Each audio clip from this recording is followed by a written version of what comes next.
반갑습니다. 6월 15일 목요일 큐티 스케치 시간입니다. 오늘 본문은 사무엘하 8장 16절로 23절까지의 말씀입니다. 오늘 본문은 이렇게 시작합니다. 요압이 나팔을 불어 백성들에게 그치게 하니 그들이 이스라엘을 추격하지 아니하고 돌아오니라. 그들이 압살롬을 옮겨다가 숲을 가운데 큰 구덩이에 그를 던지고 그 위에 매우 큰 돌무더기를 쌓으니라. 온 이스라엘 무리가 각기 장막으로 도망하니라. 오늘 본문은 이 압살롬의 부대와 다윗의 부대의 그 전쟁이 종결되는 그런 내용입니다. 압살롬의 죽음으로 끝이 나죠. 그 압살롬의 죽은 시체를 어떻게 하느냐? 가족묘에 둔다든지 시체를 가지고 또 다윗에게 온다든지 하지 않고 그 전장터에 그냥 큰 돌 무덤을 만들어 줍니다. 이것은 어떻게 보면 반란을 일으킨 사람에 대한 최소한의 예의로 그치는 것 같습니다. 그러면서 이제 18절에 이런 내용이 나옵니다. 압살롬이 살았을 때에 자기를 위하여 한 비석을 마련하여 세웠으니, 비석을 하나 미리 만들어 놨다는 거예요. 왜냐하니까 이유는 그가 자기 이름을 전할 아들이 내게 없다. 아들이 있었는데, 원래 3명이 있었는데 그들이 죽임을 당했는지 아들 구실을 못하는지 어쨌든 아들이 없어서, 자신의 이름을 전할 아들이 없어서, 기억해 줄 사람이 없어서 자기가 비석을 세웠다는 거예요. 그러므로 자기 이름을 기념하여 그 비석에 이름을 붙였으며 그 비석이 왕의 골짜기에 있고 이제까지 그것을 압살롬의 기념비라 일컫더라. 압살롬의 죽음은 예견된 것이었습니다. 여러 가지 면에서 예견됐습니다. 다윗의 왕조를 무너뜨릴 수 없는 하나님의 뜻이기도 하고요. 그리고 민심이기도 합니다. 결국 하나님의 뜻은 그 누구도 거를 수가 없어요. 인간의 모든 계략을 다 동원한다고 해도 하나님의 지혜에 도달할 수 없고 하나님의 힘과 능력에 맞설 수가 없죠. 그래서 하나님은 하나님이 살짝 손만 대도 그분의 능력으로 뭔가를 하시고요. 하나님 많은 경우에 갑작스러운 천재지변이나 갑작스러운 땅이 갈라지고 지진을 일으켜서 사람들을 막고 이런 경우는 물론 있습니다만은 하나님이 그런 기적은 적게 베풀고 주로 하나님이 사람들과 사람들 사이에 역사하셔서 그들의 계획이 숲으로 돌아가도록 하나님은 그렇게 일하는 경우가 많죠. 압살롬도 여러 면에서 가능성이 얼마든지 있었어요. 성경은 그것을 일부러 보여주거든요. 악한 자들의 계략이 그렇게 잘만 되면 성공할 수 있다는 것을 미리 보여주고 있어요. 그런 지도를 하나, 아히도벨이라고 하는 사람을 통해서 그가 하자는 대로 했으면 성공했을 거예요. 성공할 수 있는 계획이다. 이걸 미리 보여줍니다. 성경은. 그런데 하나님이 개입하시니까 성공 못하는 거예요. 그래요.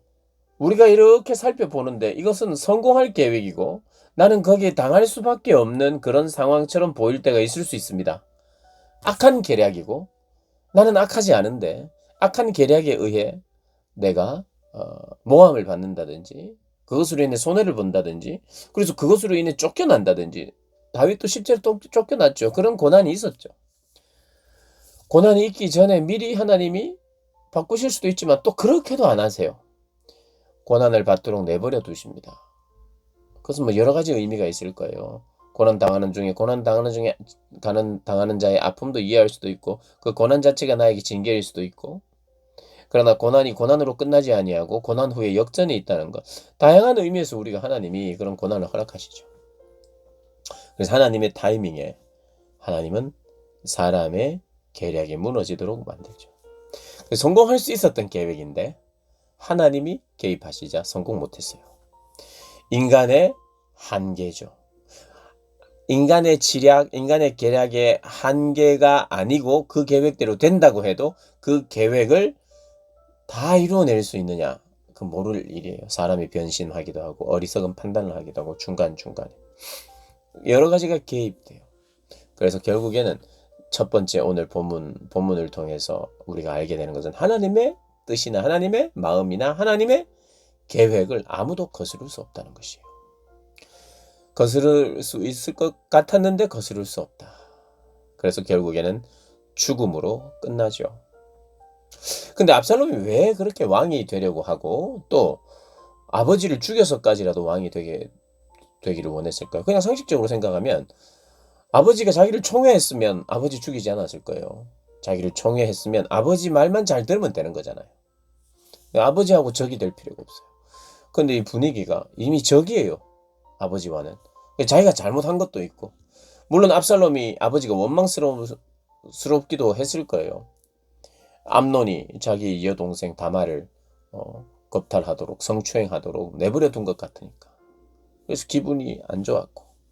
그래서 그 복수를 자기가 실제로 자기가 하고 자기가 암논을 죽여버리고 그것을 인하여 아버지가 압살롬 얼굴을 보지 않고 억지로 돌아오라고는 했으나 그러나 대우를 제대로 해주지 않죠. 그러니까 압살롬은 자기가 왕이 되고 싶고 그리고 형제 간의 치열한 권력 투쟁도 있고 아버지는 나를 인정하지 않고 그러니까 자신을 보호하기 위해서라도 앞으로 이제 그런 이 치열한 권력 투쟁에서 뒤처지면 자기는 그리고 이미 뒤처졌어요. 아버지 눈에 났으니까. 그러니까 자기의 미래와 자기 자신을 보호하려고 하고 그러기 위해서는 아버지를 쳐야 되는 거죠. 참 안타깝죠. 참 이런 상황 자체가. 그래서 우리에게 필요한 것은 참되게 하나님이 나에게 허락하시고 내가 마땅히 받아야 할 징계나 그것을 인하여 내가 있어야 될 자리를 인정하는 것이 제일 중요한 것 같아요. 압살롬이 왕이 될 수 없는 사람이라면 왕이 안 되면 되는 겁니다. 그리고 자기의 잘못을 다 뉘우치고 돌이키고 내가 있을 수 있는 자리, 하나님이 허락하신 자리가 있는 줄 알고 그의 삶을 살아갔어야죠. 악한 계략을 가지고 아버지를 죽여서까지라도 내가 왕권을 찬탈하겠다고 하는 그 자체가 죄인의 생각에서 나오는 겁니다.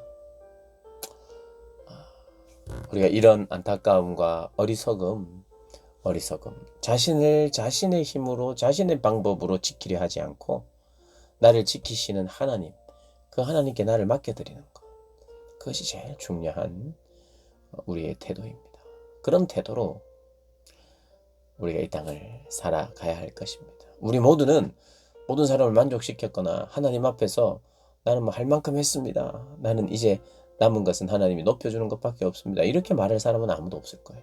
죄송하고 하나님 앞에 뭔가 요구하기가 죄송한 그런 사람이 많을 거예요.